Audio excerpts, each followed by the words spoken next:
Joining us now, spokesperson for Israeli Prime Minister Benjamin Netanyahu's office, Tal Heinrich. Tal, it's really good to have you. Thanks for being here.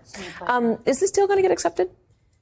So once we have something to announce, we'll announce and make it public. Right now, that is not the case. The Prime Minister has met with families of hostages today and in previous days as well. And he promised them, he assured them that the government is doing everything possible on its end to try to bring about the release of more hostages. We're acting in various ways. There's the diplomatic avenue that we're pursuing behind the scenes. I know that there are many reports out there about potential terms. Some of them are really inaccurate.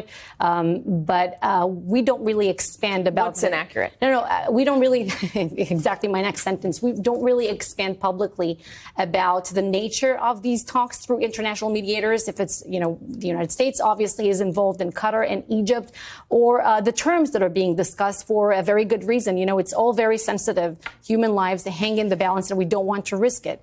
But we know, Katie, what is working, and that is military pressure, heavy military pressure. Our two goals of this war are not contradictory. We want to eliminate Hamas and bring back the hostages. Now, when we exert heavy military pressure on Hamas, we push them hard, we create the conditions for the diplomatic avenues to work. That's what happened back in November. That's what helped us create the framework that saw the release of some of the hostages. That's not enough, obviously. It's gotten intense in Han Yunis. Is more intense than normal or than had been. Is that because it looks like you guys are on the verge of coming to an agreement for this extended ceasefire for hostages? Well, it's intense because there's a lot of terror and terror infrastructure to dismantle there. And there's still a lot to be done. I mean, the progress on the ground is very positive. We eliminated more than 9,000 Hamas and Palestinian Islamic Jihad terrorists. We arrested 2,300 and eliminated much of the terror infrastructure. But there are so many tunnels still to dismantle. Terror infrastructure that we're finding in, civilian structures, tunnel shafts in schools, cemeteries, and whatnot. I know that the tunnels are getting flooded with seawater. How can you ensure that hostages are not going to get hurt in this process of trying to get Hamas out of those tunnels? Well, this is one way by which we dismantle some of the tunnels, not all of the tunnels. But keep in mind that, the hostages' plight is the top of mind for the government, for the troops on the ground and in the Central Command when we make such decisions. They should also be the top of mind of every international discussion, obviously, about the war. The Israelis entered a hospital and, in your words, in your country's words, neutralized 3 terror suspects in Jenin in the West Bank. Can you tell us what they're accused of doing? Because the West Bank says, and the Palestinians say, that this is a violation of international norm.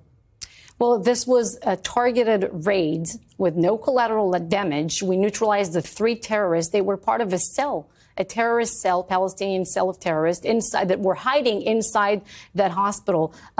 One of them was involved with Hamas. He was in contact with Hamas people abroad, also bringing ammunition. He was involved in the past in a terrorist attack, and he was injured in it, and he was plotting to carry out another one in the immediate future, inspired by the attacks on October 7th. The other 2, one of them was involved with the Palestinian Islamic Jihad. One way or another, they all were involved in terrorism and plotted to carry out another attack against Israeli civilians. So that is why when we had the information, we went there and eliminated the Hospitals are supposed to be safe zones. Are you saying that there are circumstances where they're not? Well, like in Gaza, when you see almost every hospital in Gaza, as you know, unfortunately, this is also the case in the West Bank, as we saw with this specific terrorist cell. They think that the hospital will give them some kind of immunity. As we did in Jenin, we went in there to carry out a very targeted operation to take out the terrorist elements. But in Gaza, we arrested the head of the Kamal Adwan hospital in Gaza, for instance, and brought him to for interrogation in Israel. And he told us that 16 of the staff of the hospital, himself included, were recruited to Hamas, held different positions within Hamas. You're talking about doctors, nurses, staff of the hospital. This guy, the head of the Kamal Adwan hospital, he was involved with Hamas since 2010. So how does it work? You have your position as a doctor in the day, but then once Hamas calls you, you take arms and you go kill Jews, fight the Jews? Tal Heinrich, I'm going to have to leave it there. Thank you very much for coming in. We appreciate it, and we do hope this deal is something that can be agreed to so that there is some relief for both the hostages and for the Palestinians. Thank you for being here. Thank you, Katie.